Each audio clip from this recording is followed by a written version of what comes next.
Yo, the I Am Rapaport Stereo Podcast Tour is going down. Thursday, July 26th in Toronto, me and G Moody. Last name rhymes with duty. Saturday, August 4th in New York City. Saturday, August 18th in Houston, Texas. Wednesday, August 22nd in Philadelphia, Pennsylvania at Union Transfer. And Saturday, August 25th, we're going right into the belly of the beast. We will be performing in Boston, Massachusetts. The I Am Rapaport Stereo Podcast World Tour continues. All tickets are available at IamRapaportTour.com. All right, my name is Michael Rapaport. You are now listening to the I Am Rapaport Stereo Podcast, where me and G Moody will be doing our things. We got sick fucks of the week. We're not discussing LeBron James once again, and so much more with me and G Moody. Last name rhymes with duty. Plus, we got special guest hip-hop royalty, literally hip-hop royalty, son of the great Ice Cube, O'Shea Jackson.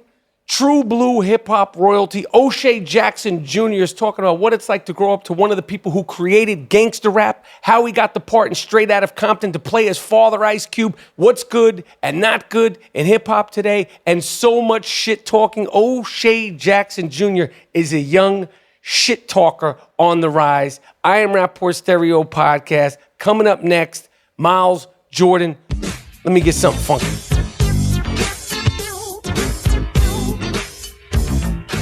I love my bookie. I love World Cup. It's been so much fun. The World Cup has been nuts so far. And if you follow me on Instagram, you know that I've been taking action on nearly every game. I'm betting on almost every World Cup game. Favorites have been tying or losing every game, and we need to be in this together to win big. Come bet with me or against me. I am the guru at mybookie.ag. Sign up now and use the promo code CUP to get a 50% bonus for your World Cup action. And I'll tell you something else, because a lot of people do not think I know what I'm talking about. Okay, well, we've put up our own personal odds about where LeBron James will wind up this season, what team LeBron will wind up on, what team Kawhi Leonard will end up on. Check that out under the NBA specials. I know about basketball. You think you know more about basketball than I do? Let's do it. mybookie.ag. And as you know, I will be prowling the sidelines of the Big Three the entire summer. You can also bet on who's going to win the Big Three championship in Brooklyn, New York this summer at the Barclays in late August. Go to mybookie.ag now. Use the promo code CUP to get a 50% bonus for your World Cup action.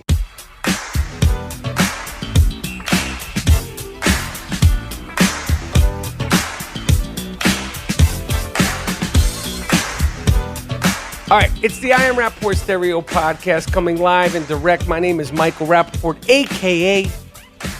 Mr. New York, a.k.a. the Gringo Man Dingo, a.k.a. the Jake LaMotta of podcasting.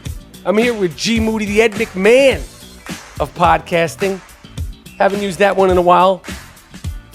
3-time podcast co-host of the year. You are now rocking with the best. This is the I Am Rapaport Stereo Podcast. And a lot of people ask me, why do you say stereo? Listen to the quality of the sound. Yeah. Okay, we're giving you dimensions of audio that most podcasts, I don't mean any disrespect, they just do not give. Yep. Absolutely. And we get it. Go ahead. And we get it from all the fans, all the people that call in and say, yo, the quality is par excellence. On today's podcast, as I said, we have a lot of shit talking. We have some sick fucks of the week. There's been some not so friendly skies incidents. A lot of new music has dropped. I am going to give a song by song review of the new Nas album. That was produced by Kanye West. 7 songs. 7 fucking songs. That's what they give us now. 7 songs. Yeah. He had a big listening party out in Queens. Kim Kardashian, who's probably never been outside of Manhattan, she was at the big listening party. Yeah. All her cronies, they were out there, near Queensbridge projects. Oh, man. They're curated moments.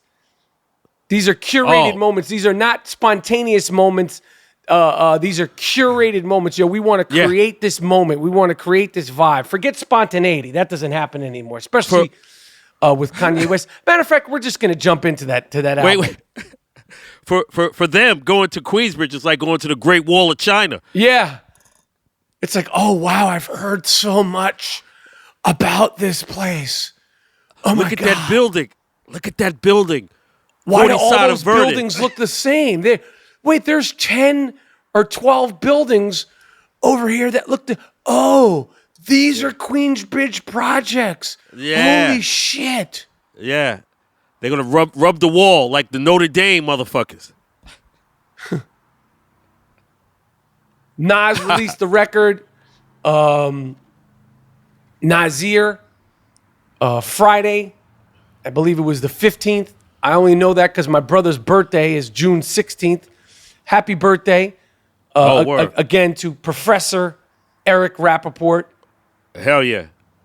Happy birthday, E. He's the one with the smarts in the family.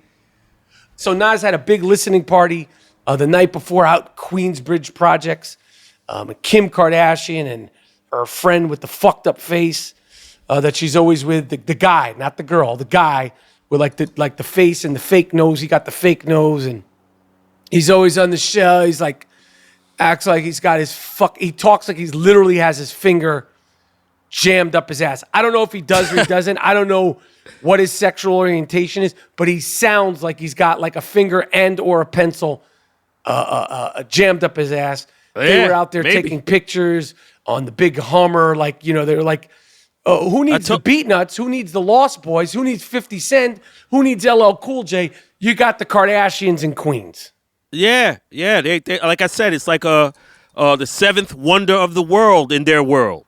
It's like, oh my God. And Queensbridge. Like, when they went over the bridge, like, oh my God, it's only 15 minutes away.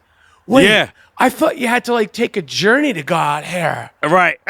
What's going on? Exactly. So they it's the great, like I said, the Great Wall of China. This is one of the seventh wonders of the world. The world, America's largest housing project. That's like a big deal for them. Like, we got to take pictures on it. Can we take one of these bricks? Oh my God! It's like when the Berlin Wall crumbled. They're like, oh, I'm gonna steal this. I'm gonna bring this in. We're gonna bring this back to California. I'm gonna try to put this in a museum. Right. Oh my never God. mind that human beings are being warehoused there, but we love it. This brick, and I'm gonna take some of this dirt because one day it's gonna be worth so much money. Oh my God! Fuck. So. Did you listen to the record? I heard a few joints. I'm still on the fence. I have to keep listening, man. And that's a bad sign. I agree. As Toby Morse and I was discussing, Toby Morse, friend of the I Am RAPAPORT Stereo podcast, we've been texting a lot about it. I feel like I have to force myself to like this record. Yeah. And with Kanye doing his record, which is trash. His record's trash. His record is the worst of the 4 records that he's put out this month.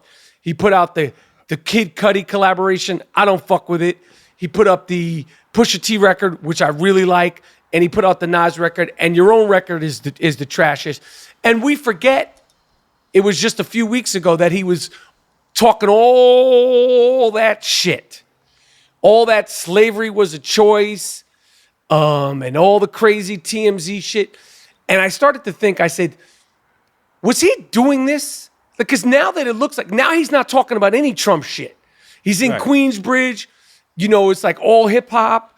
You got the dreads out there. You got the gods out there. You wasn't talking any of that shit out in Queensbridge. But to get the world's attention, you talked all that shit. And I don't think it was like strategically planned that way, but I feel like subconsciously, because we didn't hear a shit from him for months. And then he's talking all this Trump shit and people like him, don't like him, they're boycotting him, they're not boycotting him. Then he puts out the music and all 4 records are like doing great on the streaming charts. Well, I'm here to remind you once again, your record, Kanye West, is whack. It's unlistenable. You know, like the great jazz artist Ornette Coleman. Yes, of course. You know how some of his music got two-way out there? Right. Spaced out shit. Like, you can't listen to it. Even the great John Coltrane. Some of his music, like Ascension, and these, like, like, I can't remember the name of the songs. Like, some of the Coltrane music that just, it's just too much. Yeah, these guys was on heroin, too, so it's fusion. And the only thing I fuck with, I don't fuck with Kanye about is, it's not funky. That's it. That's the only thing. That shit ain't funky, man. That's why. Yeah, period. Like all the other shit, it doesn't move me because it's not funky music, man. And that's the thing, man. But you know but the thing that bothers me about it, and I know that you don't really sort of get upset about it as much as I do, but the thing that really bothered me about all four of these records, and particularly the Nas one, because that's the one we cared the most about, is that because I find him so annoying, it's not that I care about the political stuff. I think the guy's fucking nuts. That's what I think. I think he truly has like some like he's fucking cuckoo for Cocoa Puffs. But he's made some, let's just say, forget whether he's bipolar as he says or not, whatever. He's obnoxious. He got to be bipolar. Okay, but forget all that. A residue of his bipolar is just an unlikable, obnoxious quality. And all the musicians that I've liked and respected and anticipated their music, and we're talking whether it's Michael Jackson's new record, whether it's Stevie Wonder putting out a new record, whether it's a new Tribe Called Quest record or Jay-Z record, a new Black Moon record, a new Large Professor record, it doesn't matter. New Brand Nubian shit, new Chuck D shit, new Public Enemy shit. Out of all the people I named and all the people I didn't name, them being obnoxious never quantified into the equation.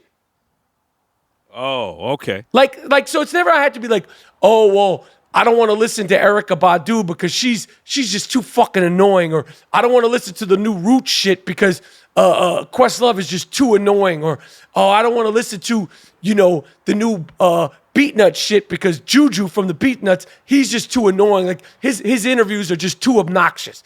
Right. Out of all these people that I like, whether it's the White Stripes, like more rock shit, Red Hot Chili Peppers, I'm never like, these guys are fucking obnoxious. I don't like their personality, and that's going to affect how I like the music.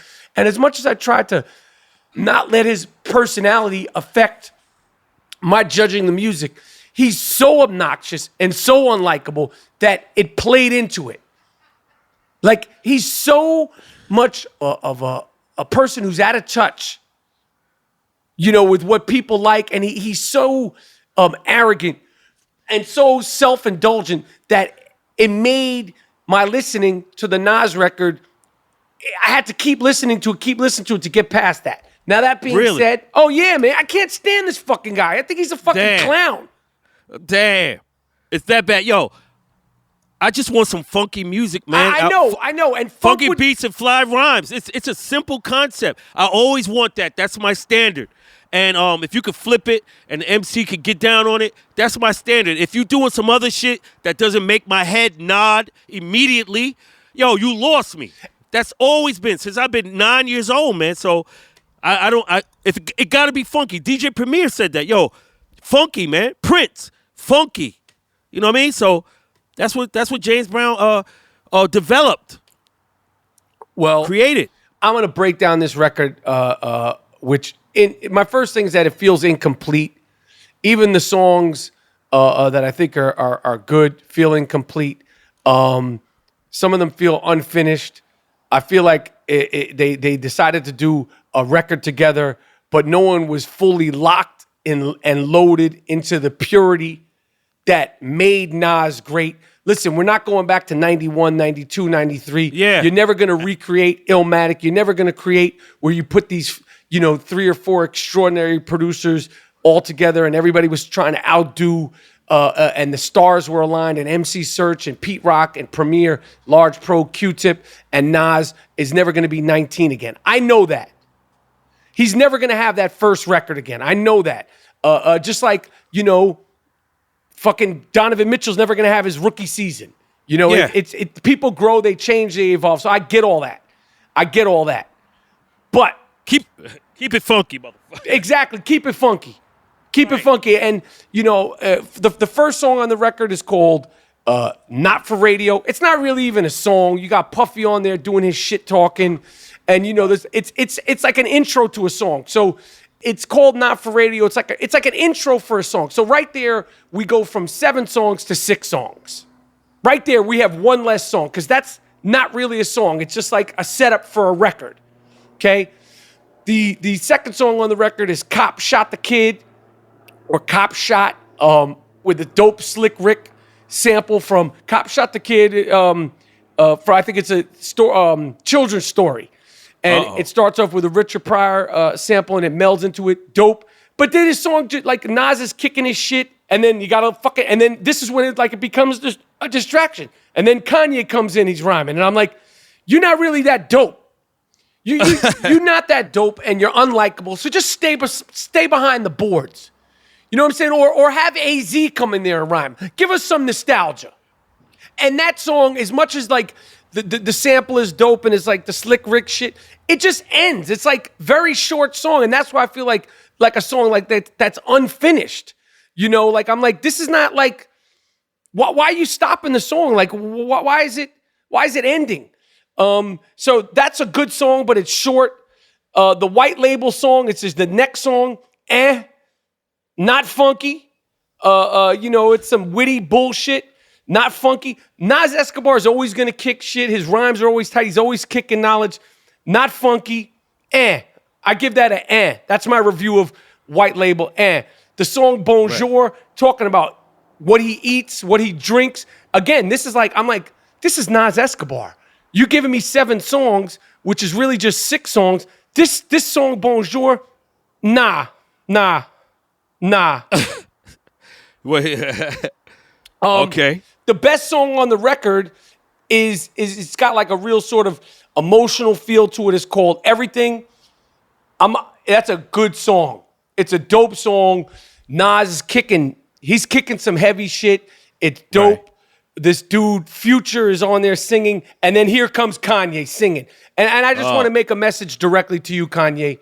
Whoever told you could sing, whoever is telling you that you should be singing, you need to talk to that person.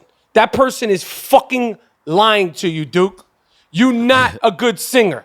You're not a good singer, especially with Al Green alive, especially with Keith Sweat alive, especially with Lionel Richie alive. There's so many other people you could get to sing on your record. Who the fuck are you? Lenny Williams is alive. There's so many great singers. Stop singing. You can't sing, Duke. And Jay-Z shut down auto-tunes with that auto-tunes is dead shit. And you still doing that shit. Oh, man, everybody's doing that. Jay shut that shit down. They still rocking. You didn't listen to fucking Hove. That's the problem. You didn't want to listen to fucking Hove, and here we are with you fucking singing on the best song on the record, which is not even like a Nas joint. It's the type of song that could be played at a climactic point in 50 Shades of Grey or Batman. It's not a banger. Nas is kicking knowledge, but it's like a Kanye song. It could be like in a car commercial. Oh. Keith Sweat is alive. Let Keith Sweat sing on the record, Duke. Stop. Yeah. Nas, at his best, is with Large Pro, Primo, Pete Rock. That's when Nas is at his all-time best. So, experiment with this dude, and, give the fans Large Pro, Primo, Pete Rock, and some other, and Dre. Fuck it. Q-Tip. Yep, exactly. That's when he's at his best. So the other dudes that made the bangers in the past for him, High Tech, you know what it is. Yeah. And he got my man Large Professor at the listening party for this shit, like standing next to these clowns. Like, this is royalty right here. I know Large Pro, and I know he was like, this shit is whack, B. I know it when he heard it, because Large Pro is a connoisseur of music. I know this dude. We was talking. His knowledge is vast. You can't fuck with that dude. And then to hear some old space shit with your man who you knew as a youngster on some old space shit, and everybody lording this shit like it's nice. bullshit, yo. The last two songs, Adam and Eve and Simple Things, I listened to this album about 12, 15 times, listened to it in the crib, on my Sonos, listened to it on my headphones. They're both nothing special. There's not, even that one song that I think is really good and Nas's voice is just sick on, that everything, there's not a banger on here. And the one song that is banger-ish just ends, and it's not a banger, it's just like a dope little joint. Very disappointed with this record. Kanye is obnoxious. He ruined it. I don't know why or what propelled or compelled Jay-Z and Beyoncé to release their record. A lot of theories, like they were trying to shit on their shine, shit on Kanye, shit on Nas, the whole ether takeover thing. They put out their record. There's moments of dopeness from Hove. I got to be honest, as much as I respect Beyoncé, her music always feels foreign to me. It's just way too it's way too female or something. Please on the record explain. now, she's cursing. She's saying the N-word over and over. I'm confused because she used to never do that. And she used to be clean cut. You couldn't get a word out of her. Now she's talking shit. N-word this, fuck that. And I'm like, is that the real you? Or is the real you when you were like, super clean? Who's the real you?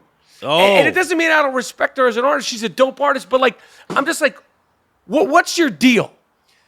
But there's some shit on there. I didn't get to listen to it as much as I would like to give it the full review. But Hove, he kicked some shit.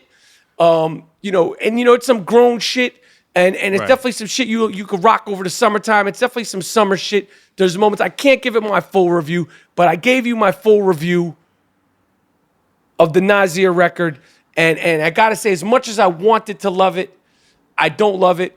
My favorite song of the last few months of new music being put out is still 215 by my man Black Thought from The Roots. That's my shit. I fuck with that. That's only like a little sampler platter too, but 4 out of 5 joints on there are smackers, and the 5th one is just some more like, R&B, flowetry, Erykah Badu shit, but it's still dope. But there's 4 out of 5 bangers, and the first song on there, 215, he's the artist of the year, because when you look at the like it was just 6 months ago that he did the Funk Flex freestyle for like 12 minutes. Yeah, he's that lost art, man. He does it the way we grew up and back in the days, but that's the art form, and he's that guy. And Nas, but these cats getting older now. They go into these younger motherfuckers for beats and shit because they got influence, and it's a different game. It ain't that boom bap music. So Nas doesn't need to defer to Kanye West. Yeah, but Nas is Nas. Kanye West is a fucking obnoxious fucking nut job who's unlikable. His persona is unlikable. And you know what I'm going to do to Kanye West? To show him what it's like to put out these 7-song little fucking sampler platters? I'm going to make my own personal best of Kanye West playlist with only 7 songs and see how you like it, you fuck. That's how I'm going to get back to you. I'm going to make my Spotify best of Kanye playlist, and it's only going to have 7 songs, and I'm going to stuff it right back up your ass. Yeah. But, Kanye, no matter what we say about this cat, he got a lot of influence, and, that's why these dudes they go to him, like, because, all these young motherfuckers, Kanye is their dude. So I can understand it, but all I want is the shit to be funky, man, and I could get with it, but shit, it's not funk, man. It's something else. It doesn't make my head nod. It's not inspiring. So I don't get it. And these MCs, Nas and them, it's difficult. Yeah, what they do, I mean, when Nas is going, like on that one song, Everything, he's kicking some fly shit, and I was just like, this is like, homeboy. Oh, he's great. Yeah, he's kicking some shit. He's great, man. Nas is great, man. But at his best, it's New York City style shit, man, because he's from New York. So at his best, it's that boom bap. It's Primo. It's Pete Rock. It's Large Pro. You know what I'm saying? It's like Marley. It's that shit where he's at his best. Exactly. And when you look at like the top 20 Nas songs, anyone could do it. Like, and you could do more than 20. But when you look at like, If I Ruled the World, New York State of Mind, Hate Me Now. If you look at like Made You Look, One Mic. there's something in common with all those songs. You know, whether it's the Don, you know, like there's something in common with all those songs. You fucking with this dude who's out there and he doesn't need to have this guy on his record. I wouldn't fuck with him at all. I just have Pete. I'll have fucking my guys. Yo, when you in the sunset of your career and you got this type of cachet, yo, I want to keep it how I rocked it. We already made our shit. Boom.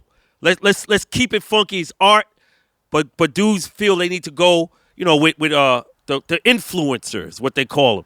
But that shit ain't funky. That shit ain't funky. That's what I'm talking about. It's not funky. I agree. And my 7-song Kanye West best of playlist will be up soon. And you can see how he fucking likes it. Miles Jordan, let me hear something funky real quick. All right, this is your last chance to get some gorgeous, beautiful, always guaranteed butter soft t-shirt. The Wasteland t-shirt, listen, this thing's gonna be a fucking relic, okay? But you should wear it with pride. The Air Moody t-shirt, gorgeous. G Monetti missing that dunk. I know he missed that dunk. Murder Doc and Chill, the sucker shit t-shirt in black and or white, the You Fuck You t-shirt, the Disruptive Behavior t-shirts, and so much more. Get all Buttersoft I Am Rapaport stereo podcast gear at districtlines.com/I Am Rapaport. That's districtlines.com/I Am Rapaport. All Buttersoft t-shirts, guaranteed to fit, to feel good, make you feel like $1 million. Go to districtlines.com/I Am Rapaport. All right, so as I told you, we got my main man, O'Shea Jackson, son of icon Ice Cube, O'Shea Jackson Jr., of course, the son of Ice Cube, O'Shea Jackson, coming on. This dude talks shit. It's funny because Ice Cube is so sort of keeps it close to the vest, low key. You know, you could get him going. I've known him for a good amount of years, but his son is a up and coming shit talker. We're talking about what it's like to grow up, you know, in a family of hip hop royalty. His father's Ice Cube. I mean, that's a lot. That's Hell a lot. Yeah. You know, Ice Cube has raised his kids beautifully. This is a good kid, funny kid, loves basketball, loves to talk shit. Starred, of course, in Straight Out of Compton as his father. Was just in another film with 50 Cent, Den of Thieves, and he's doing his thing as a young man in Hollywood. So he's coming up a little bit later on the I Am Rapaport Stereo podcast. This kid, this young rapper who just got shot and killed, X. Yeah. Triple X.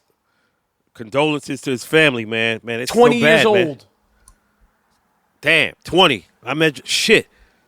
Woo. That's terrible, man. I don't know what happened, but yo, that violence and all that gun violence and all that shit, that street shit, I don't know what it was, but yo, that shit comes back to bite you all the time. Johnny Cluckhead, Johnny Cokehead, Johnny Fuck Up, Johnny Manziel sat on the bench for the entire game. Yeah, I saw he getting no burn out there in the CFL for the first game of the season with the Tiger Cats. If you're on the bench the entire game, you ain't all that, B. You're out there in Canada playing Canadian football, and you're the draw. And they can't figure out a way to put you in the goddamn game. And you're the American out there. You're the American out there. You're the American fuck up. It's like a shit show. Like come watch the fuck up. See if he's still got something left in the tank. And they sit you on the bench. Word. Warren Moon went out there and showed his ass, man. What you doing? That was easy work for Warren Moon. It's like when Steph Marbury's in China. Of course he's going to score 50, 60. You're supposed to be so nice. Your Heisman Award. Give your Heisman to Big Mike Evans. He got you that Heisman Award, Duke. Word. You out in Canada and you can't get no burn. And you know they want to figure out a way to put him in the game. It's like, yo, nobody's checking for these games. If we put Johnny Manziel and you could do some of that fly shit you were doing in college, that makes the highlight reels in America. That's good for Canadian football. And they couldn't find 2 seconds to put you in the game, Duke? Yeah. And you're supposed to be all that, and they can't give you a couple of snaps? Damn. Barstool clowns. These motherfuckers. Word. Anybody associated with that bullshit company. One of the dudes, because we're officially out of that shit. One of the dudes that was talking all that shit, this dude, Lewis, his name is Buddy Love. Shit on him if you want. He just opened up a company. He left that piss hole. He opened up a company selling some canned rosé. Duke, how you gonna sell dudes canned rosé? What the fuck is you trying to? Yo, my man. You guys think that all that old stooly shit travels? You got a little wake up call going to all you motherfuckers. All you motherfuckers, you pencil pushing, desk job having motherfuckers over there at that whack ass company. And you got your man, Johnny Cluckhead. You give him a podcast, the shit is trash. Yo, you got a dude, a former Heisman Award winner who snorted his way out of the NFL on the bench in Canada. Can't get any better. You giving this motherfucker a podcast? I know podcasts are like assholes and everybody's got one, but goddamn, have some integrity about yourself. And fuck your canned rosé, Duke. Yeah, he got to at least get some burn to get a podcast. You can't be on the bench in Canada, man. Come on, man. You can't dominate in Canada. Yo, you should be a cheerleader, Duke. Yeah, Doug Flutie, he was out there. They came back. They started. Warren Moon got out there. He started. Doug Flutie, Warren Moon was out there throwing 10 touchdowns and shit. That's, yo, if you're a guy that's on the fence in the NFL and you're trying to prove your way back into the NFL and you can't even get a snap. Word. Opening game, Duke? The fuck is you doing, man? Yeah, you're not what they said you was, man. You're like not what they said you was, but you're exactly what we said you was. Yeah. You're not all that. And yo, Saturdays are for the boys. That's give it up, B. Saturdays are for the boys if you can't find some chicks to rub up against. Saturdays are for the boys if you can't get any ass, clown ass motherfuckers. Yo, yeah, you're right. That's a fucked up slogan for men. Like Saturdays is for rubbing up with some chicks. It's for going to the club to try to bag some shit, get some women.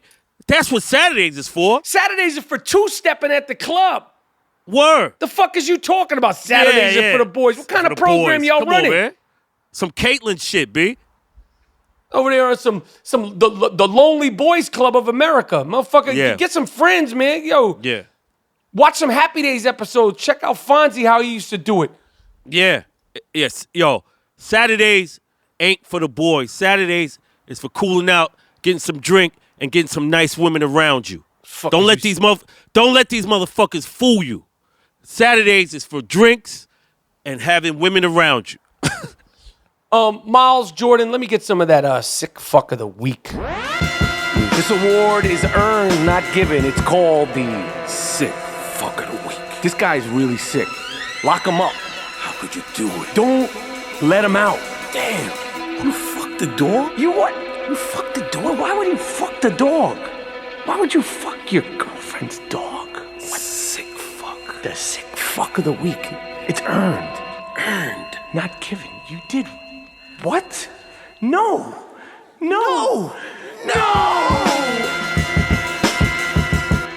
Yes. The award-winning sick fuck of the week segment. It is earned, not given. It is earned, but not given. This is an award-winning segment where we break down some of the sickest fucks of all of the last days, comings and goings, the sick fucks of the week.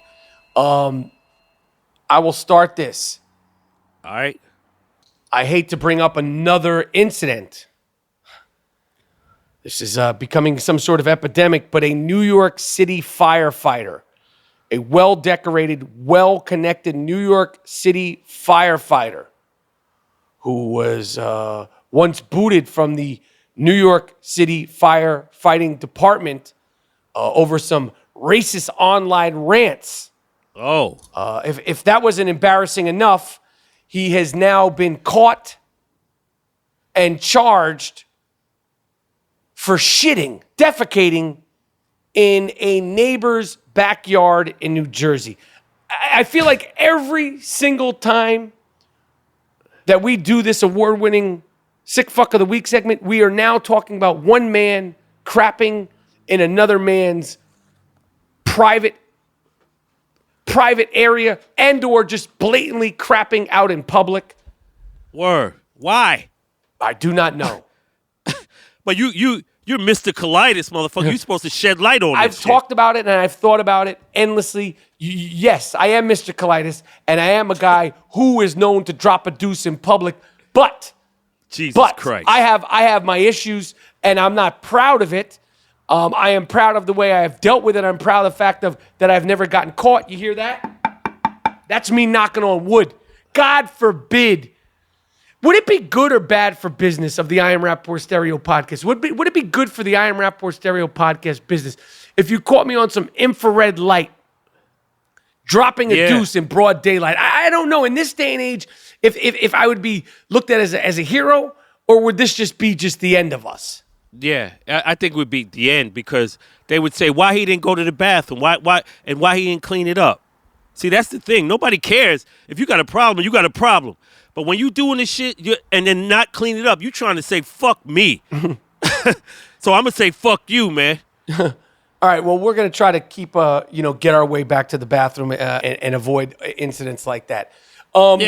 Second sick fuck of the week, and he looks like a sick fuck of the week. And I want to give a shout out to the sick fuck of the week whisperer and all the fans who are just flooding my DMs, flooding I Am Rapaport podcast at gmail.com, I Am Rapaport podcast at gmail.com, flooding my Instagram, flooding my Twitter, my Facebook with all these suggestions.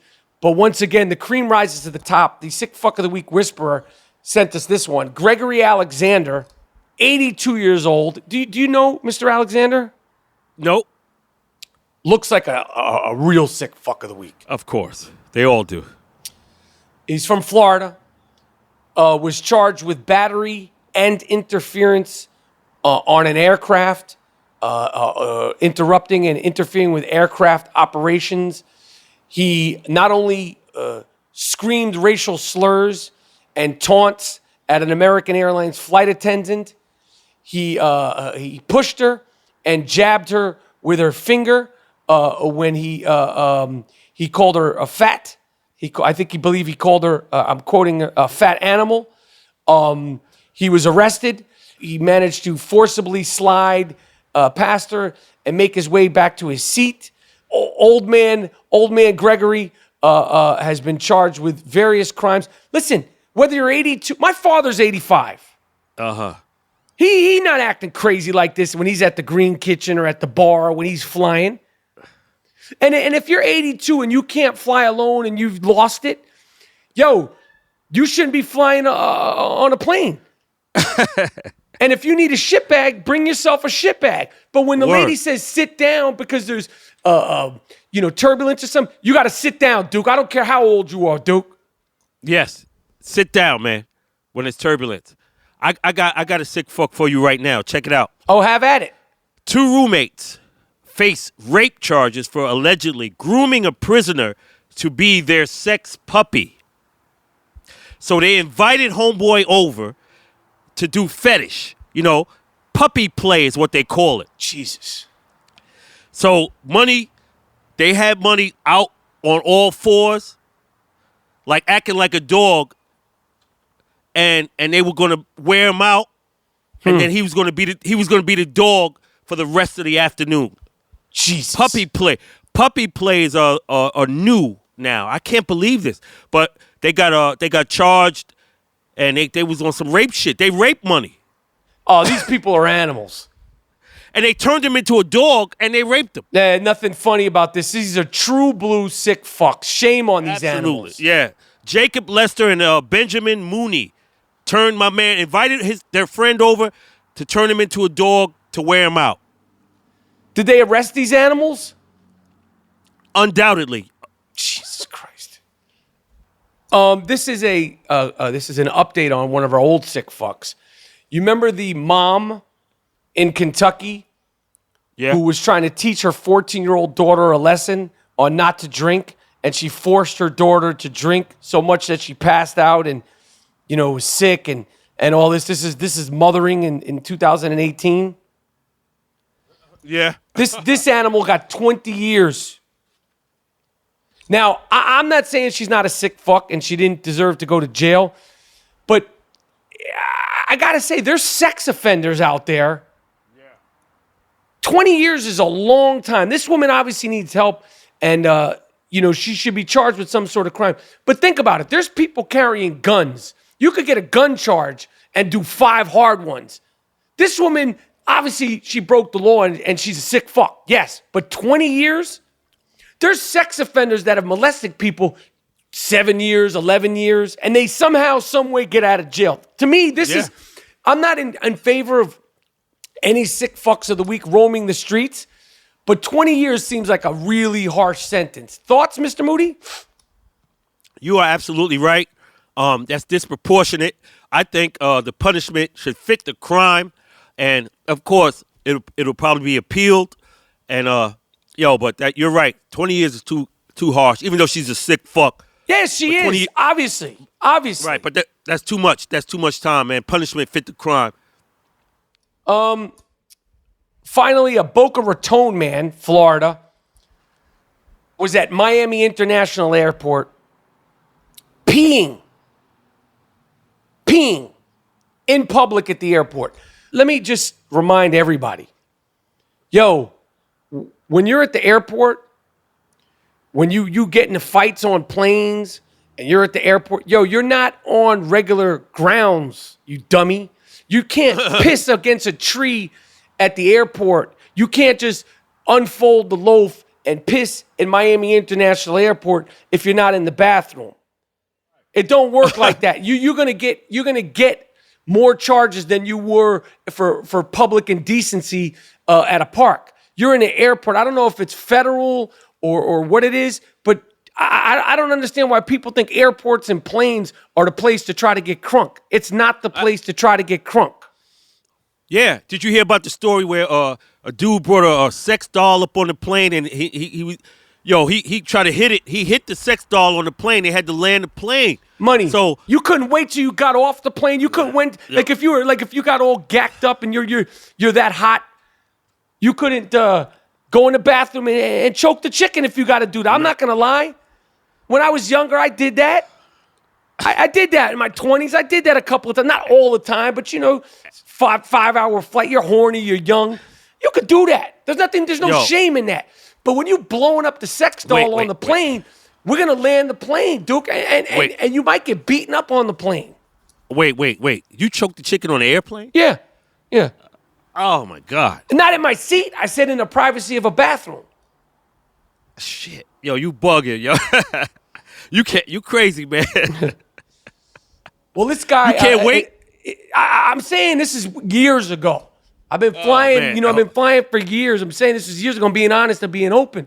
This guy has been arrested, apparently inadvertently or on purpose, while he was peeing in public at the airport. An 8-year-old was nearby. Lock money up. You're an animal. Where's he peeing at? Near the gates? Where motherfuckers is waiting? Yeah, by the gate. By the gate. There's so many bathrooms in the airport. Go to the gate, you fucking dog. Yeah. Come on, man. Damn. You want one more? You want one more sick fuck of the week, people? Yeah, I'll give it to you. Give me one. I'll give you one more. I'll give you one more. You want one more, G? I want it. You want one more? I'll give you one more. We got this from our own Miles Davis, producer extraordinaire in Australia. These people, they think they really will do anything to get famous online. They will do anything to get famous on Instagram, social media, YouTube, and all that. Some sick fuck in Melbourne, Australia, posed as a cop. He was posing as a cop and calling random people. He would get their information. He would do background checks on Facebook. He called them and he'd videotape it to get their reaction. He called a woman in Australia posing as a police officer and said that to a mother that her daughter had been hit by a truck and killed. I'm sorry, she passed away, and filmed the reaction. Oh, see, that's that bullshit, man. See, that to me, you should go to jail for 20 years. More than the alcohol. Now, the alcohol woman with the woman in Kentucky, she deserves time. But that is fucked up. Yeah.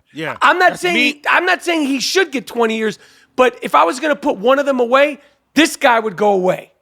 Yeah. That's like a premeditated mean-spiritedness. Yeah, that's funny to you, fat boy? This guy's a fat slob. This guy is a fat pig. And he did this. You could traumatize a family. You could cause a heart attack from that shit, man. Exactly. Yo, 15 years, B, based on just the thought of that. Just you being that type of human being, 15 years, That's man. how we get down. We give you 15 years. Yeah. We are refusing once again, collectively. We have agreed until there's some actual information to discuss on. I just wanted to throw this out there to the fans. We're not talking about LeBron James on this episode of the I Am Rapaport Stereo Podcast, right? It's over. He lost. It's over, man. I don't need to talk about this fucking guy. Like, if you're going to get somebody, like, try to lure Steph Curry to the Lakers. This is a winner. Yeah. Get Draymond Green to the Lakers. Try to get Klay Thompson. Let him be the star. We're not discussing LeBron James. Everybody's like, where's he going to go? Kawhi Leonard. Kawhi, let me tell you something, my friend. Not only are you injured goods, but if I were you, I would figure out a way to stay with the greatest coach in basketball right now, Greg Popovich. You don't like playing for the San Antonio Spurs? Duke, you may not be all that. Now, have defense will travel, but do you think he's going to be like that dude when he goes somewhere else? I think Kawhi Leonard has that DNA to be that dude. He was there. He won the MVP with Tim Duncan and these motherfuckers on the team. He has that DNA, and I want him to get that 200, and that's it, man. Let him get that 200 mil. Don't hate on this guy because you're turning into the NBA whore. Who, me? Yeah, you all over the place. First you're in Golden State. You over there doing bullshit. Now you over here. Yo, stay in Golden State. Stop talking about us, man. Who's us? The rest of the league. I can't discuss the rest of the league? No. But you on who are you with? Let's just say we're not discussing LeBron. Excuse me. All right. Excuse me. All right. I just want to make an asterisk. We're not discussing LeBron. Because I promised that we wouldn't discuss LeBron. Can we agree on that? Yeah. If LeBron goes to the Lakers, forget who else he gets and all that. Who are you rooting for next season? Lakers. Who's the fucking slut? You calling me a whore? Who's the slut? Who's the back alley $20 slut? No, you. No. You. I always said, yo, I fuck with LeBron. LeBron makes I hope you practice safe sex, you little slut. Wait a minute. But you claim to be Mr. New York. No. I done saw that video you put out today. Yes. I done saw that. Mr. New York. And peace to my man Jason Berg for rocking that. But check it. You claim to be Mr. New York. Yes. But I saw you. Yes. In Oakland. I saw you selling your ass at half court with these motherfuckers. So don't front on me. I don't claim to be New York, B. I'm from Brooklyn, but I fuck with LeBron. That's it. Okay, but just to backtrack. For all intents and purposes, let's just assume, for shits and giggles, LeBron goes to L.A. So you're going to be out there with a little skirt and no panties next year sucking off LeBron. Just say that. Come on, B. Nah, man. Yo, all I'm saying is I hope he could get another championship. You sexualizing this shit on some freak shit, but that's you. But what I'm saying, yo, LeBron, we got to make it competitive. They got to do it. You got your guy over there. They fucking teamed up. Fuck, what? Yo, it should be 6 teams in the league. Yo, now. I agree. Let me tell you something. The NBA is going to step in because, one of the things that's the hot discussion, since there's really nothing to talk about, that's why I'm all in on the World Cup, by the way.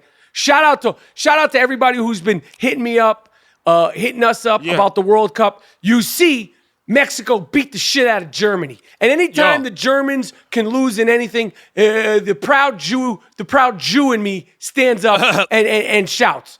But I'm all in on the World Cup because I'm not going to sit here and worry about that. Although you can bet, as I said earlier, you can bet with us or against us on mybookie.ag on where you think LeBron will go, where you think Kawhi will go. We're taking all kinds of wacky bets. But I'm not going to sit here and make these fake teams. Now they got Kawhi Leonard, Paul George, and LeBron James going. The NBA is going to step in and they're going to be like, nope, this is not good for business. We can't have 9 stars on 2 teams. It's ridiculous. Yeah, you can't. So, they should step in to save the business because now it's clown shit. Because now all you need is 6 teams because we know who's going to get to the finals. So, it's terrible. And I'm going to make a prediction with the World Cup. I got Colombia to win this shit, B. I'm not arguing with you. It's been competitive. There's been upsets. I love it. I'm enjoying it. It's a break from the conventional, sports that we get into. It's so exciting. These guys are busting their asses out there. They're playing. The fans are all in. So you have Colombia. Colombia looks good. They're going to come out their group, and I got them to win it, and I'm saying it right now. Okay, so you have Colombia to win it, and you are going to dick ride the Lakers next season if LeBron goes. Now, what if LeBron James goes to the other team they're talking about is Houston? Will you be sucking him off in Houston? Yes or no? Simple question. No. Okay. But wherever he go, I'm with it because they're going to go to the finals because that's my dude, man. I like how he plays. All right, listen. Sorry. Listen, we've talked a lot of shit, and as I told you, O'Shea Jackson Jr. Is coming up next. He talks a whole bunch of shit about basketball, about hip-hop, about Straight Out of Compton, and so much more. Great guest, great young shit talker from a young shit talking perspective. Coming up next on the I Am Rapaport Stereo podcast, my man doing his thing, doing big things, talking Big 3, talking basketball, talking hip hop. O'Shea Jackson Jr. Yeah. This summer, I can't wait. They call me the Howard Cosell of the Big 3, starting Friday at 6:30 p.m. Eastern on FS1 from Houston, Texas. The Big 3 is going down season 2. You can see me and all the games, all the players, all the shit talking all summer long, starting this Friday from Houston, Texas, 6:30 p.m. on FS1 and on Facebook Live. Test, check. O'Shea Jackson Jr. Yeah. Your father has done some things. Yeah, he's pretty chill. He's pretty chill.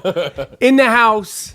I Am Rapaport Stereo podcast. Yeah. And we were just talking about you're getting old. I remember you when I used to play ball with your pops in the celebrity NBA league. The E-League. The E-League. Yeah. Back, when we were running up and down a full-length court, everybody out there having hoop dreams, and now you're talking about you're getting old. I'm getting fucking old. We're all getting old. You're 27. You ain't getting old, man. 27. Your brain is just forming into the pieces are just coming together. Dude, I stretch before I go to bed and when I wake up. Stretching's important. It's too much, dude. That's what I was like. I grunt when I stand up. Like, Now you good.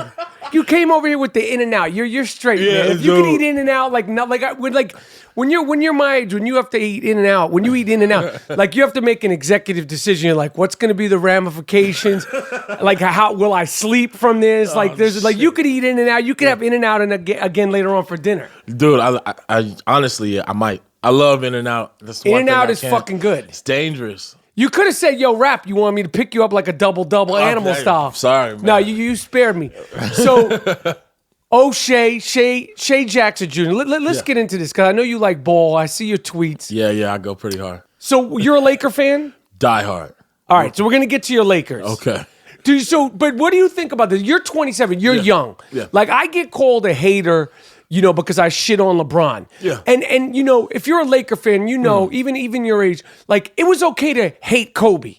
Yeah, It's okay to hate Tom Brady. Yeah. It's like, in my generation, it was understood and okay to hate Larry Bird. Like, it made sense. Like, as a Giants fan, you think I like fucking Joe Montana? No. I hated that motherfucker. Yeah, who cares? But LeBron, it's like, if you don't sit there and suck him off, you're ridiculous. a hater. I have to be called every day. And that's Do you get called a hater? Oh yeah, all the time. I'm a Kobe apologist. I'm all this. What I don't like is 02. in 2002, Kobe's coming off of his third championship. You know, we won in 2000, 2001, 2002. And I got to hear all this coverage about some kid who's not even in the league yet. Right. He has chosen one on his back. Right. He has all... And I'm like, I just got off 3 championships, Right. and I'm not getting no press. Right. And then from there, it's always been this, well, you know, he's going to be better. You know, he's chasing Mike. He's chasing Mike. And he was always going over Kobe. And so when Kobe was ready to see him in the finals, LeBron didn't step up. Right. And all of your rings have this asterisk next to it. I love LeBron James. LeBron James is He's ridiculous. He's ridiculous. But there's just these little characteristics, these little things that... You won your first championship against a young Thunder team with a shortened season. All right, there's that one. And then Ray Allen, you really need to just loan your second ring over to him. Right. And then Kyrie hit the game winner against the Golden State. And there was the Draymond suspension. Yeah, and the Draymond suspension. And now that, you know, he's not there to help you with Steph Curry, Steph is lighting you up. So it's a real type feeling when I hear about this guy. And I agree. I mean, and like, it's not to take it away, but it's like, I don't know. It's so much social media and all that stuff. And like, it's not just about LeBron. It's the LeBron fans that kill me. LeBron James, I wish you were a Laker. But your fans, the people who I see bandwagon on all your teams, get all the fitted hats for the Heat, for the Cavs.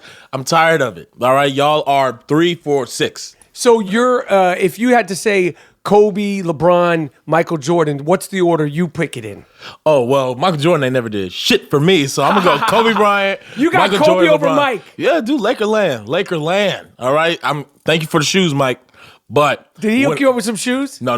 His son did. Thanks. Shout out to my man Marcus. Hooked it up with some 16s. But no, it's I appreciate what Michael Jordan has done for the game. And I understand that. But as a Laker fan, You're just Kobe. Eastern Conference boys, I'm not trying to hear that shit. No, man. So where are you at with your Lakers? I want your curiosity on Lonzo and the LaVar thing, because you have a father who, like, you know, even with the Straight Out of Compton movie, like, your dad is like, he's such an interesting dude because he's like, he puts you out there, but he also gets this business so well. He cut the cord on you. Yeah. You know, in terms of like, he's not going to be like, go to see, you know, he'll shout you out support, but it's not like, my son is the next Denzel Washington. Yeah. And Denzel Washington ain't shit and all that stuff. So just on a basketball thing, where are you at with your Lakers? You might have an inside scoop. You know all these people. You know all these people's sons. Is LeBron coming to the Lakers? What is your take on Kyle Kuzma? How do you feel as a Laker fan? What is your take? It's a 3-part question. Yeah. How do you feel about the Lakers? Yeah. Is LeBron going to be a Laker? Yeah. And what is your take on the whole LaVar, Lonzo 2017? Because it was fucking... That was crazy. Circus. Yeah, it was a circus. And I love the state of the Lakers. I feel the excitement, you know, in the city. And I know I'm not going to say for a fact, but I feel the surest about Paul George. He's George coming. headed here. Yeah, I feel that for sure. Homeboy left all his shit in Oklahoma City. Yeah, it's done. He got on a bus or a plane. He was like, whatever's here, I'm never going back. Never. I always listen. There was a time I was on the floor at a Laker game. It was Lakers versus OKC back when they had KD, and I was heckling both of them. And I said, in Oklahoma City, the game starts at 7:30. The town closes at 8. There's no way I would want to stay there. Like there's no way. There's nothing you can do. You were there for a game in Oklahoma City? No, in LA. Okay. I was just heckling. He's just Westbrook done. And KD. He's done because that just PG, didn't work. Yeah, I'm He's out of here. He's Done. coming here. Yeah. And, you know, in all honesty, the LeBron thing, I of course want the best for the Lakers. I didn't think it had any weight till I heard my girl Ramona Shelburne. She feels like he's coming to LA. Yeah, and that. You know, I call Ramona the Clipper killer because she brought out Donald Sterling. So like, you know, she is, her word is kind of like, it holds a nice gravitas to it here in LA, and for her to say that's big. But if the LeBron thing doesn't work, how would you wrap your head around this though? As a LeBron, now you know how would you emotionally? Because people have said to me, Fizdale's the coach of the Knicks. He's got a great relationship with Miami. I mean, with LeBron because of his relationship with Miami. And they're like, well, what if he somehow got LeBron to New York? Like, I'm like. That's like I have to like change my thinking then. Oh man, as a fan, like because I'm like I'm all in then, but I just don't think it's gonna happen. Yeah, it's it's hard to be the good guys in here Darth Vader thinking about coming over here. It's like, oh shit, really? Right. So you got to change your you got to reprogram my your whole shit. thought is I wanted every one of my friends who's like a LeBron, just super supporter. I can't wait to shit on him. Like, I can't wait to just drag him through the mud. Like, If yeah, he came buy here- that Laker jersey. Yeah, put it on. Yeah, put it on. Like, I love it. And I want to get some of these weird calls that he be getting as a Laker. So I need that to happen. And I feel like his legacy, if it comes here, it'll reach. It's just gonna reach a different thing. And I really hope he does. Listen to his kids and decide to come here and live in LA. They're talking about come here? Dude, how could you not? I don't know his kids. But I know if I'm about to go into school, and I could choose between Cleveland and Philly and LA. He's not coming back. Yeah, that shit has run its course. It is gone. And he keeps talking about how he wants to make the Cavs a prestige. You did it. Organization. Even I'll say, LeBron, you don't need to do anything more for the Cavs. Like, they got cool logos, cool jersey sales. That's good. That's it. Bye-bye. And, in a way, even when he leaves, they'll be relevant. Like, he made them sexy. Yeah, as sexy as they could be somewhat. without LeBron. One of the things that I dawned on me, now, who knows if they would have even gotten there, but, like, the initial roster of the Cleveland Cavaliers this season, if they had Isaiah Thomas, Crowder, and D. Wade, Iman Shumpert, who Iman Shumpert's a huge piece that they're missing. because he defensively, gave Steph, he didn't defensively, stop him, but he's a big, long guy who likes to play defense. athletic. Yeah, and he was down for defense. Yeah. Like, I think they'd be giving him more of a problem, but who knows, like, if they would have made it there. Because that situation seemed like it was going to implode. It was but all why bad. get rid of D. Wade? Yeah, exactly. That shit was weird to me. That was weird. Because having him just on this team right there, like, to have him, he's going to have some moments. He's going to hit some shots. He's going to keep the bench cool. That's what it was about. And, that showed that GM part of LeBron. That's the part that everybody's scared of, is that GM part.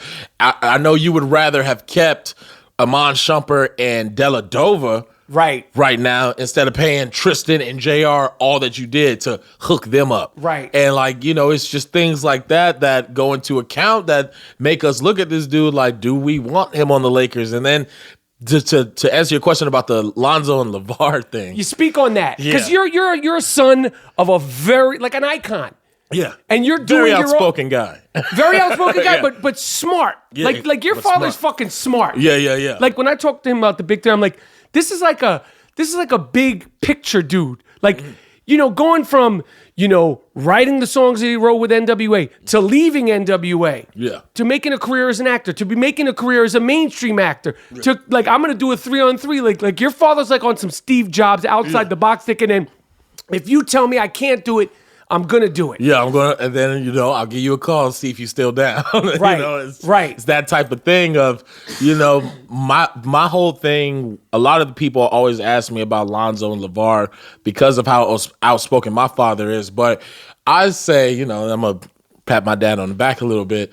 If that analogy went hand in hand, it would be like, if my dad was Jordan, if my dad was, Magic, and then, like, I wanted to be in the footsteps. LaVar, he wasn't a great player, and he wants his son to be a great player. So, that some of those come off a little, like, your examples for the things that you say for your son can hit people the wrong way. And if you hit the right person the wrong way, it can mess up a lot of things. When you say stuff like, if the Lakers don't sign all of my sons, Lonzo's going elsewhere. How do you expect Magic Johnson and Rob Pelinka to handle that press coverage? Or the fact that it looks like somebody has the Lakers, the logo of the league, by the ball. Right. No, it's just not good business sense. You can make all the shirts you want, but don't fuck up the best job I got. Like, this Facebook shit, that's not my job. Like, this big baller brand, it's not my job. My job is the Lakers. You gotta make sure you don't fuck up with me and my employer. And to LaVar's credit, you haven't heard anything from him in months. I think he's kind of Lithuania will do that to you. Lithuania, but like he's hasn't said shit. Yeah. And I don't know if they had a talk or he was like, I've made my impression. Like, less is more. Shit, we not in the playoffs. And you got nothing to say. But I mean, he could be commenting on all sorts of shit. Like, he said, the last I heard, he said something about, this is just him. Like, because at first I didn't think he got the joke. Like, it was like, this motherfucker's dead serious. And I think in some ways he is dead serious, but like, he came out and said, like, well, Lonzo was never hurt before he got to the Lakers. I'm like, what does that mean? like Orlando needs a point guard. Like they could send you at a certain point. Like the Toronto Raptors, man, they're looking for a shakeup. Like it's not really a good idea to poke that bear, LaVar. It's not a good idea to be what y'all gonna do if I do this. That's not really a fun game to play when you are in such a good spot. Your son is the point guard for the Lakers, for the Los Angeles Lakers. And the year was shaky. He got injured. Kuzma was the guy. It's only the first year. And the thing is, people do like Lonzo. I think collectively, people want to see him. He's got charisma. My biggest thing with Lonzo, why I'm so behind him, is his basketball IQ is through the roof. His defense is crazy. Yeah. I just need the shot to go down. Yeah. And I love it. And with the whole his brothers thing, I'm for any players that will increase the Lakers' chance of winning a championship. Any player that will not, I do not want. That's it. You're just ride or die. Yeah, man, purple gold. So do you know these fucking guys? You're 27. These are you're not like the old dude. Like I got fucked up. I was at the All-Star game. Jaylen Brown came over to me. No, Jason Tatum. It happened with Jaylen Brown later, but Jason Tatum came over to me, and I'm like, I'm a big fan of his. He's like, oh, my mom's a big fan of yours. Can you take a picture? I'm like, that's when you know you're fucking, the party's over. Like the mother, like the player who you want to talk to is coming over to talk to you because the mom is a fan. But you're the peer of these dudes. Yeah, right now, I started noticing it was Julius Randle's draft. I started looking, I was like, oh, fuck, I'm older than everybody in the draft. Right. I'm like, okay, wait a minute. Hold on. And then I started getting tweets and DMs yo, I love Straight Out of Compton. I was like, God. From the players. Yeah, from the players. I'm like, shit. My man Zubat, man Zoo, he was one of the first to hit me. As soon as he got to the team, he was like, oh, no, I'm in. Fuck that. I need to throw my dubs up. I'm ready to go. And then, my man Kuzma, even Isaiah Thomas, before Isaiah Thomas, when he was a Celtic, me and him had been cool. And I had constantly been on his head man, what's it like being over there with the enemies, man? What's that, how's that like growing up a Laker fan to be over there? And he was, he had what he had to say about it. And he ended up over here. So, yeah, it's definitely a good thing. You could be like a basketball insider. Dude, I'm trying to get some fucking tampering going on. I'm ready to go, dude. Just put me in. I'm a spy. You could be like Magic's rogue tamper person. I'm not connected to the team, but I am. Right. I can get it done. All right, so Straight Out of Compton. Mm-hmm. This was such a big success. You talk about something that for the culture, that achieved and succeeded and surpassed all the expectations because it's probably the reason why it took so long to get made and everything had to come together. It couldn't be fucked up. Yeah, definitely not. You know what I mean? It's so means so much to so many people, and it's such an opportunity for hip hop to tell this story about. I mean, there's so many different things why it should be made, and there's so many reasons how it could get fucked up, but it lived up to all the expectations. Yeah. When did you playing Ice Cube become a reality? When did your father, Dr. Dre, the director, what was your process of getting that part? I was at USC. I was at USC for screenwriting because I had always appreciated what film does for people and just the underlining meaning of what it does for somebody. That feeling of when I was a little kid, I went to go see Blade with my dad. When I got out the theater, I was fucking Blade. I was hacking shit up. It gives you a different type of inspiration. And so I dig that. So I always wanted to make that world for everyone. I didn't always want to be the face because that kind of stops a lot of your everyday things. I can't go to Six Flags no more. Worth a damn. Right. But I was sitting in the kitchen watching TV. And my dad comes downstairs and he's like, hey, I got some news. They're taking this NWA movie pretty serious. This is before it was called Straight Out of Compton. And, in my head, I'm like, oh, that's nice. That's what's up. Right. And he's like, well, in a perfect world, I would want you to play me. And in that moment, I'm not thinking about, well, Dad, sorry, it's not a perfect world. Get on. It's like, oh shit. Your dad said he needs your help. Fuck. Okay. And then it was like, all right, well, you got to audition. I was like, no, please let me audition, because if I don't get it because I can't act, I feel way better. Had you done any acting? Nothing. I'm straight from the kitchen. Like, get me into I had a tutor, my acting coach, Aaron Spicer. He's Will's acting coach. He's Gerard Butler's acting coach, and I just took it serious. I took it serious because I didn't want to get embarrassed. Right. And I didn't want to embarrass him. Right. So I knew that if people knew that I was scared to take the opportunity, I'm fucking done. They're going to rip me apart. And if I take it and fail, still going to rip me apart, or it could be a bad movie and they rip me apart. Right. So there's no choice. That'll be one of the things, like, it'll be like you'll be Sofia Coppola in Godfather 3. Don't Godfather 3 me. Yeah, that's all I'm. So it was like, dude, we got to knock this shit. We got to get this. And then once I got to the audition, I didn't get a call back. I didn't get nothing. It was just like I was in just a loop. It was just gone. And then I got call back after call back, months in between, and I didn't get the part for 2 years before they were like, yeah, you could do it. And after that, I still had to train. I had to go get, I had a trainer, my man PJ Stahl. I worked out 10 days. Because you had to sort of like de-age yourself a little, like to be like thin Ice Cube. 17. So I lost 15 pounds, 23 days. It was the most ridiculous shit I've ever done. And it's a weird thing because you're playing this character Ice Cube, who's your dad. You know him as your dad. The world knows him as Ice Cube. Yeah. And that helped me though. That helped me because the world sees him as Ice Cube, but in the movie, he hasn't become Ice Cube just yet. Right. So I got to still be, the O'Shea is who I'm playing. So like that's something I held on to. I got you. Yeah, that's something I held on to, is that he's still becoming his own. He's still trying to figure it out. And I would call him every day before I went to work, like, yo, this is what we're shooting. Where was your mind at? Like for the bus scene is my first day at work. It's my first day of acting ever.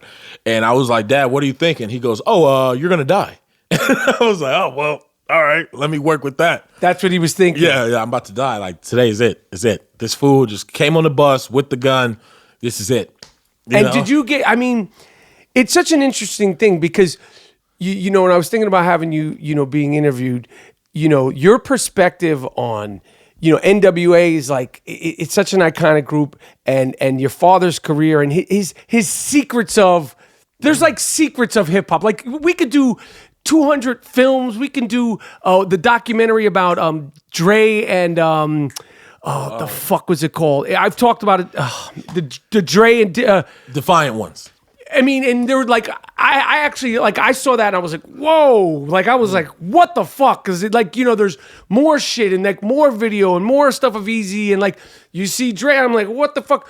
But like, you have such an interesting perspective on talking specifically hip hop in terms of who's really who's not really who, and as much as, you could put in the film, there's only like, there's certain things like they're not going to put just because like, there's like a line and you're playing this part and like this group is so, like for me, like when NWA first came out and like all the controversy, it was like, there was no social media. There was, it was like, what the fuck is going on here? Like, what are these dudes? Like, they sound like this is some LA shit. Like, I'm from New York. We've only heard New York hip hop except for like a few pieces. Like, it was just a whole bugged out thing. And then you guys do the movie and you kill it. Like, when did you feel like while you were shooting? I'm just rambling on about like the group and the impression in the film. When did you feel like, or did you ever get the feeling like, I got this part? Like, when did you start feeling comfortable as an actor playing Ice Cube? Oh man, it was our first performance scene, and it's the Skateland scene. Okay, the Skateland scene. All my guys are, they focused. I see them. My man Jason, who plays Easy, Corey's Dre, Neil is Yella, and Aldous is Ren, and I see them all focused because we're about to perform in about, front of like maybe 100, 200 people or however many extras they had in there. And in my head, I have been on stage with my dad since I was 18.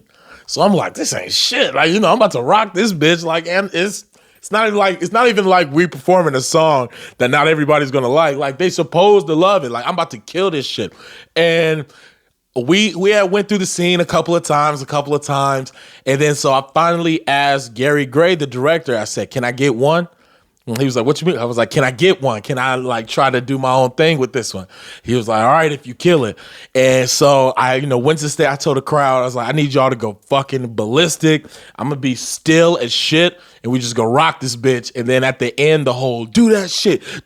That's all from the gut. That's like, so that was the realest moment, and I could see my group like, it was lit. It was live in there, and so right then and there, I was like, I better grab this shit by the horns. I'm about to make what's going to be on screen is how people are going to see my dad forever.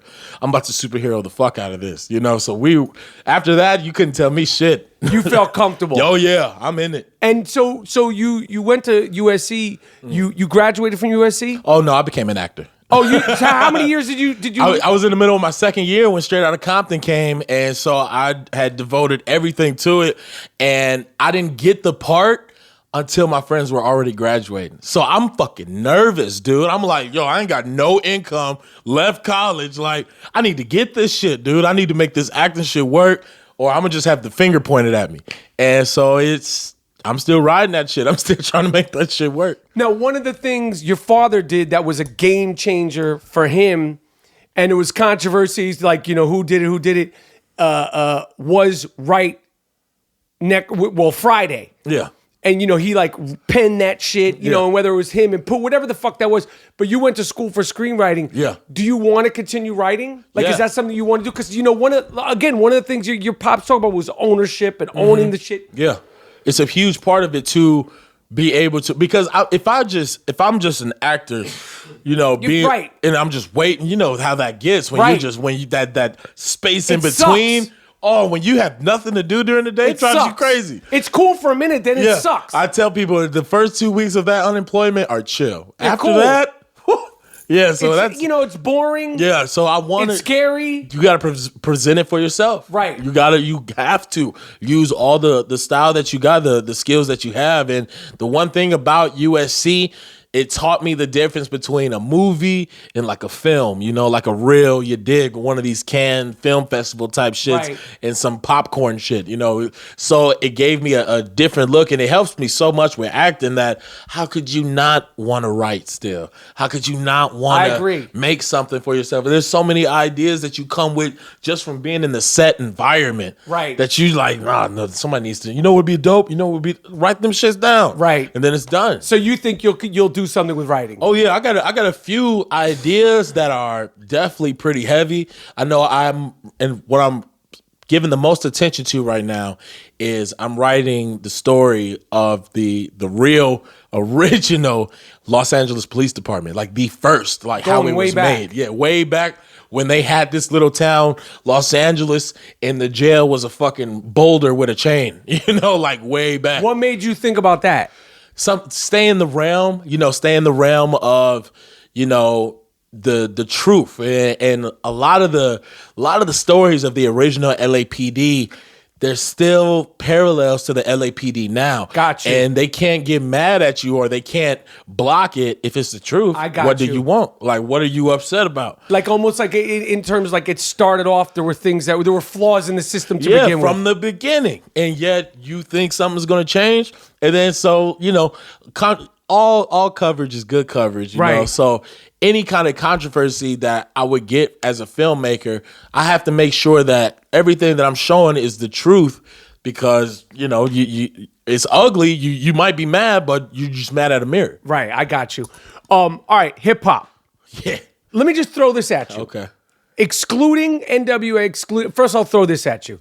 O'Shea Jackson Jr., top 5 groups. Oh, groups. Today, Okay. NWA it has to be excluded from the list because we can't have any preferential treatment. Right. Top 5 groups. Your top 5 groups. All right, groups. Outkast has to be number 1, right? Well, you don't have to be in any order. All right, no order. All right, for sure. So you can just rattle them off because it's interchangeable and you could forget one. So your Exactly, top. So for sure. Outkast 1. Outkast for sure in there. I love me some Red and Meth. Red Man and Method Man. Shit, the Blackout. Yup. That shit is too wild. Okay.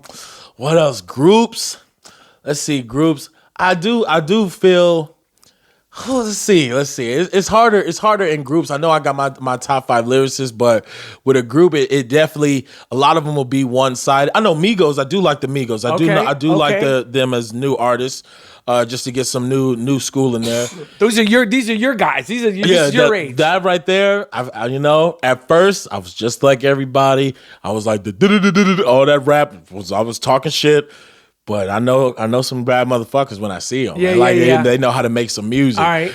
That's 3. You got 2 more. Yeah. Let's see. There's so many. I mean, there's tons. There's PE. There's Tribe. There's De La. My dad would kill me if I didn't put PE. Okay. He would that made him. Right. PE.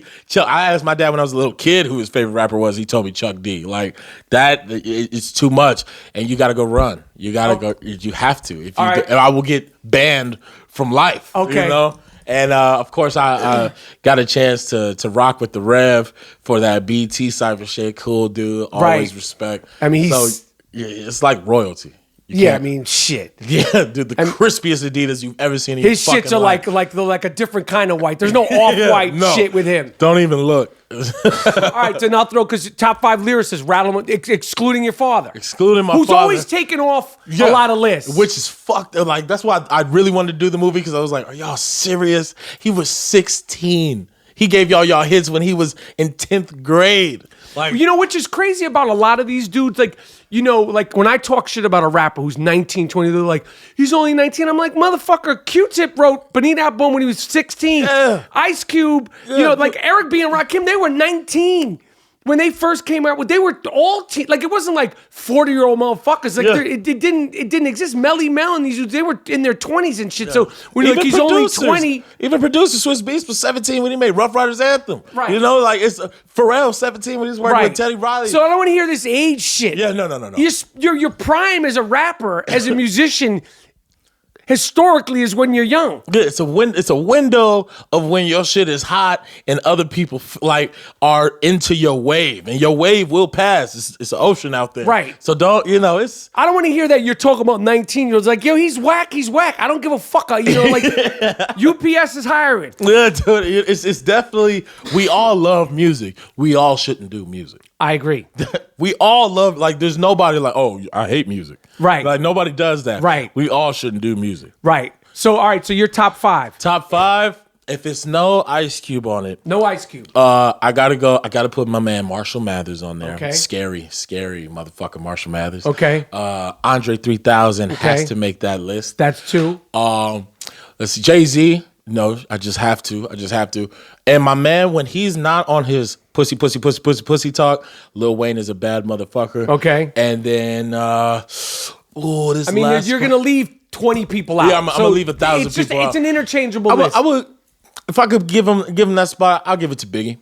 Okay. I'll put Biggie on there just because I personally prefer to listen to Biggie acapellas than the songs, because his bars they paint a picture so well that you just can't deny it. You can't shake that. How do you? shit. I mean, I've heard some Biggie acapellas, but do you have like a? Oh yeah, I got a few. I produce. I do beats. I do. So you pull them out and shit. Oh yeah, and then when you so you know how to fuck with them and take yeah, hit him with a little bit of reverb. Oh, you gotta you gotta hook me up with some of them shit. I got you. I got a few acapellas, a few great artists. So that's dope. Like so you make it the acapella. Oh yeah. This isn't like in your pops in the office. Oh no. I gotta look for these. I gotta make. You gotta hook me up for real. Yeah. I got a few of those. Because I know what you mean. You're hearing just the purity. Like one thing in that goddamn the Dr. The Defiant ones? The Defiant ones. Yeah. When he's fucking around with the Marvin Gaye acapellas, you're hearing just the skill. Yeah. It's just like you're hearing the greatness. And when you hear certain rappers, just the acapellas, you hear like you brought up Meth. Like he still does it, but he made that sound he made into part of the verse, like as an and or a but, like he made it an inflection. Yeah, it's like it's just you feel in the booth with them, right? And it's a different type experience, and I got a love for that. Watching Lil Wayne had this documentary, The Carter, and you would see him in the booth, and you wouldn't hear the music, you would just hear him rapping, and I was kind of cool, so I got like the Erykah Badu On and On acapella, even the Aaliyah Let Me Know, the One in a Million. That's dope. It's just certain things that give you they give you chills. That's dope. I agree, man. So acapellas is my way to go. That's dope. A big discussion. It is driving me fucking nuts. The fucking Kanye record. What is you're 27, so it's like, but you obviously you're well seasoned in all things hip hop because of this guy. What is your take? You're a young guy. What is your take on the record? What is your take on like just the whole phenomenon of Kanye as of late? When I see Kanye, I see I see the same fire that I see in my father, but it just had a backdraft, and so it like kind of reached out a little bit far, and it's hard to pull that back in. It's Gemini artists are Kanye, my dad, Tupac, Kendrick, Andre 3000, the very outspoken, deep thinkers, and you got to know the time and the place aspect before you let out information. And it's gotten to a point where you're starting to kind of shun the fans from before, and we've always grown with you.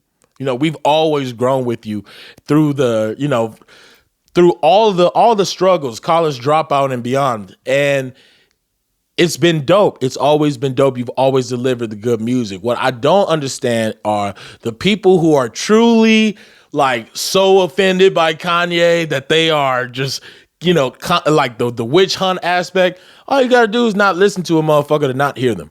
And, I just think that I would definitely love a bigger album than what he gave me. I felt like it was too short to even really get into a groove. They all wasn't 5-star, but he did give me, there are some some bangers on there. You say bangers on there? Dude, I love the Tristan verse.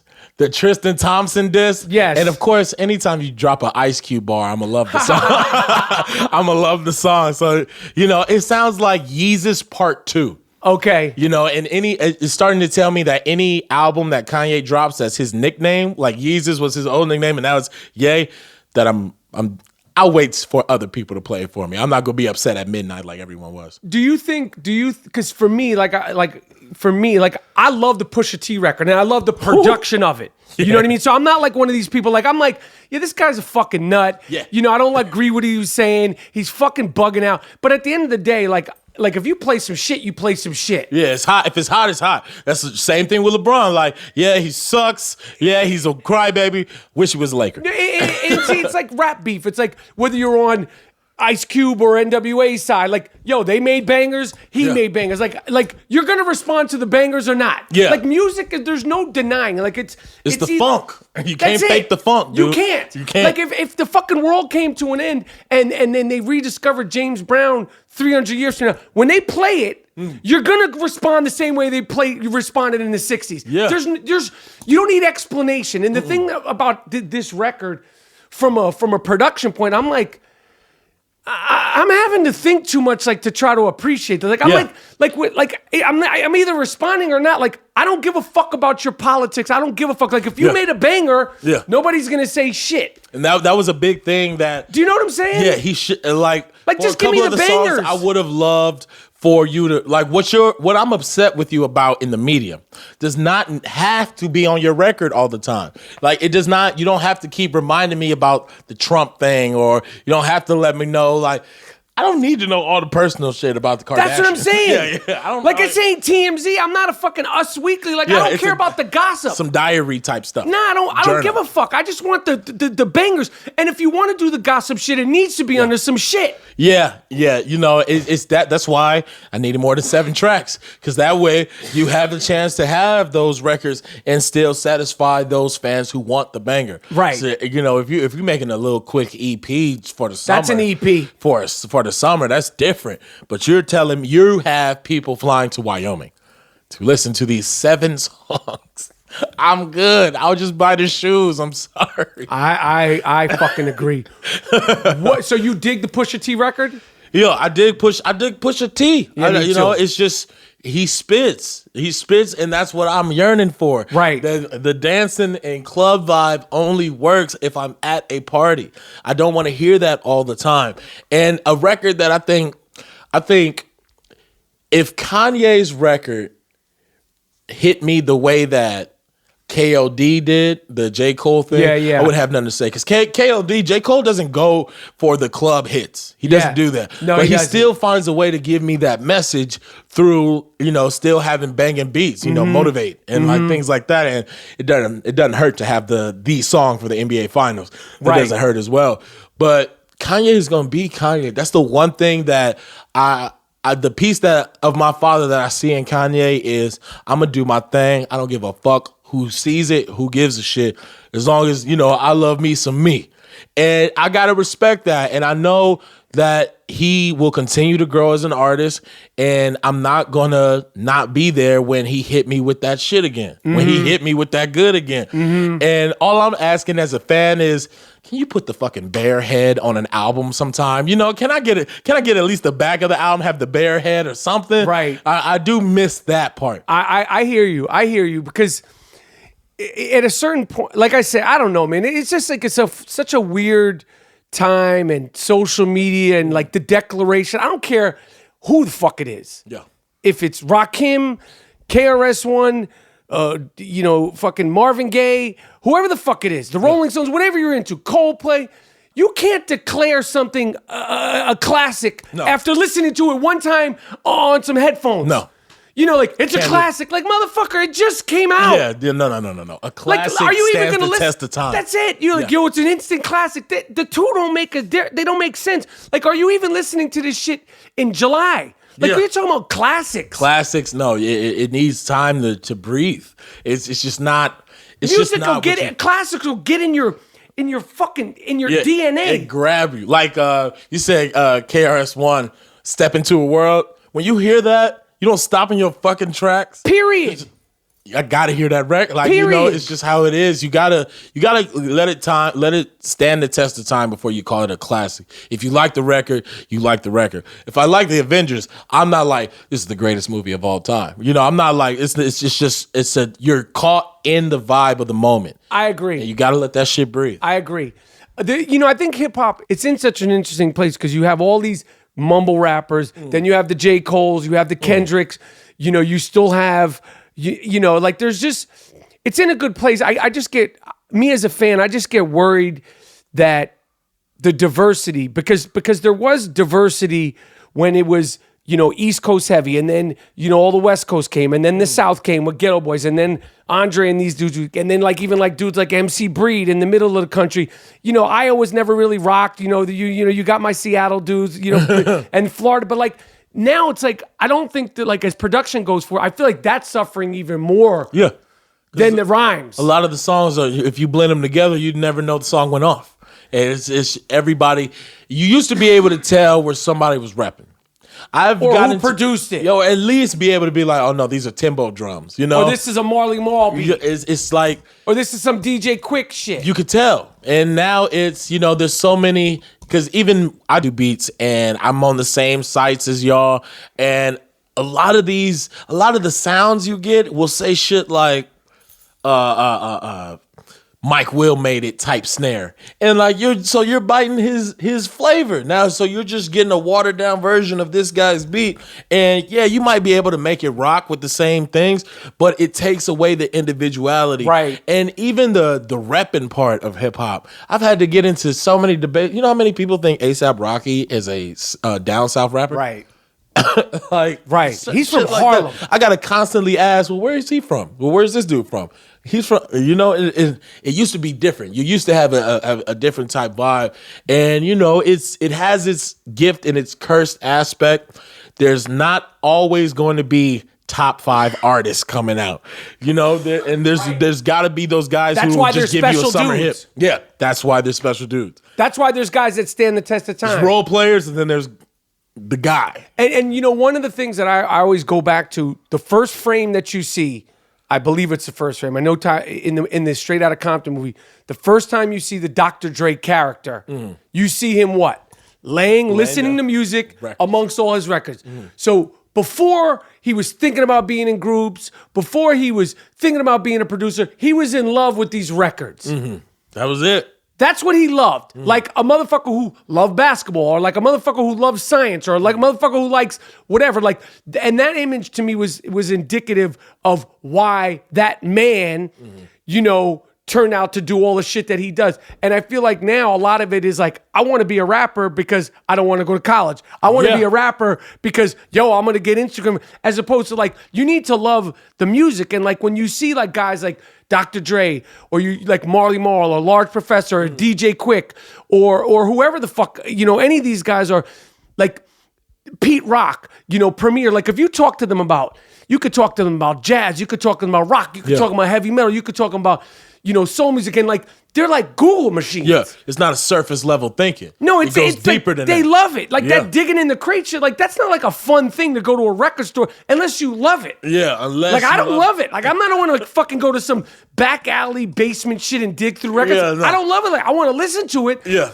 But you know what I'm saying? I Like, get it. It's and a I feel like that different feeling. love is lost. Yeah, it's a lot of superficial reasons why people will choose to get into entertainment, and I get it. That's the luxurious part of it is a piece that most people want in their lives. I get that, but you cannot find this through a get rich quick scheme. I agree. You cannot get it like that. There's everything that's good for you, everything that's good for your body is slow cooked. It's slow cooked. If you just eating fast food, you're fucked. You're going, you got 30 days. Like you came up with the in and out, but no, you're right. Right. Sometimes you got to grab that in and out. You need that one hit wonder. Exactly. But that's perfectly fine. I'll take my summer hit. But if I eat in and out every day, right, you're in I'll trouble. be shitting out my heart. Right. All right. So, are you going to be on the road some of the games, Big Three? Oh yeah, I'm coming. How much fun did you have last year? Dude, the championship game was lit. I definitely got at James Harden. I apologize, James Harden. Did you say something to him? Yeah, Jay, he came up and he's saying what's up to everybody. And I didn't say what's up. I said, put some purple and gold on. He said, you right, and walked away. Yeah, I'm a Laker, bro. You don't fuck around. No, man, I can't be seen hugging and high-fiving you motherfuckers, bro. You better put some purple and gold on. You're on that fucking Lakers shit. I can't. Yeah, I got to meet Jeannie, and because dudes over at ESPN, they let me co-host the show from 12 to 3 every now and then, and they let me do the Jeannie episode, so I got to do it with Jeannie. I love her, man. If you're making your if you're making the starting 5 all-time Lakers, yeah. O'Shea Jackson Jr. This is the easiest question you gave me. Give me your 5. Magic Johnson. At the point? At the point. Kobe Bryant. James Worthy. I'm going to put Kareem at the 4. Shaq at the 5. Done. It's over. Go home. Beat the traffic. And you know what, Kareem, when you look at how far, it's like almost like if he wanted to, in this day and age, like he could be out there shooting skyhook threes. Like, why don't Because he was shooting 18-footers. Why not try the sky? If I'm Anthony Davis. I agree. If I'm Joel Embiid, I totally agree. Done. I'm going for 40s. I agree. I'm just done. I agree. And those are bigs that can hit their free throws just agree. like Kareem. I agree. don't understand why they run away from it. The finesse game is like in right now. Everybody's got their moves. If you can do that without putting so much wear and tear on your body, they don't get how valuable of a weapon the skyhook. I mean, Tristan Thompson, he has no off. Like Tristan, he takes a lot of shit. He's a tenacious rebounder. He has not one fucking go-to move. Yeah. That dude can't even do a jump hook, let alone, like literally. It's crazy. Like It's crazy I'm just here to to me. get the ball back to you, bro. Like, I'll get it under the rim, and like he'll get it. I remember watching him Game 5 when the game was still close last year, and at one point he got the ball under the rim, and he couldn't get the footwork to, and he threw it back out. I'm like, yo, this is basic basketball shit. He's got pump it. Like you can't do anything, and you know it's you get exposed in the playoffs. Right. You get exposed because the team has to see you at least 4 times. They know you have no off. Like if you get like if he gets it, we good. Den of Thieves, Oh yeah. big hit. Mm-hmm. Are you guys gonna make part 2? Well, thank God it was a big hit. You know, I got the only stipulation I got about part 2 is I told him I need to kick some ass. I was so tired on set getting my ass beat all day. When you have to spend 15 hours in a hotel room getting choked out by Gerard Butler, it kind of pisses you off. What kind of an actor is he? Oh, he's cool. In terms of like super pro. He's a pro. Yeah, super pro. Definitely is a great shit talker. I need to talk shit on set or it's boring as shit. He talks a lot of shit. Him and 50. If I could get 50 going, you know, 50 will give me some entertainment. But Gerard, same thing. But nobody talks shit like 50. What makes, like, just in general, just about everything, right? Yeah. Oh yeah. He just goes. Anything. He needs somebody to shoot the shit with. You know, you could tell. And you know, it's funny to see because I told Fit like I'm a fan. You know, I've been a fan. So to see him in that element of, oh look at this nigga learning his lines. You know, like look at him. Like I could see that. It was cool. It was nothing but a great environment. I'm glad that all of them die and I don't. Right. So for part 2. Yeah, I'm with it. You know, I can't speak for nobody else, but I'm down. All right, listen. O'Shea. Everyone calls you Shay, right? Yeah. There's no O'Shea. I mean, there is. That's like my professional, but if I'm comfortable now, Shay. call me Shay. Yeah. I wish you tremendous amount of luck. Keep you, doing man. your thing. Yeah. I'll see you at the Big 3. Yeah. I'll see you on the screen. Are you gonna rhyme again? Would you rhyme again? If he asked me to, yeah, I would probably do it. You know, like on my Shock G shit, you know, on the low. Because it's too much that it would affect both my jobs. I got you. And so, you know, that's I think that would always be a part smart of me. because then there's a freedom and there's no. It's either dope or it's not dope. Yeah, exactly. And then You know what I mean? you're the masked man. Like you got some MF Doom shit Yeah, or some exactly. Shock Done G deal. shit. Thank you man. for coming. I Am Rapaport Stereo Anytime, Podcast. man. Shay Jackson, Anytime. shit talker. Yeah. Good shit talker. Very good. One with young shit talker in the building. I don't bring in any clowns. I want to thank O'Shea Jackson for rocking with the best.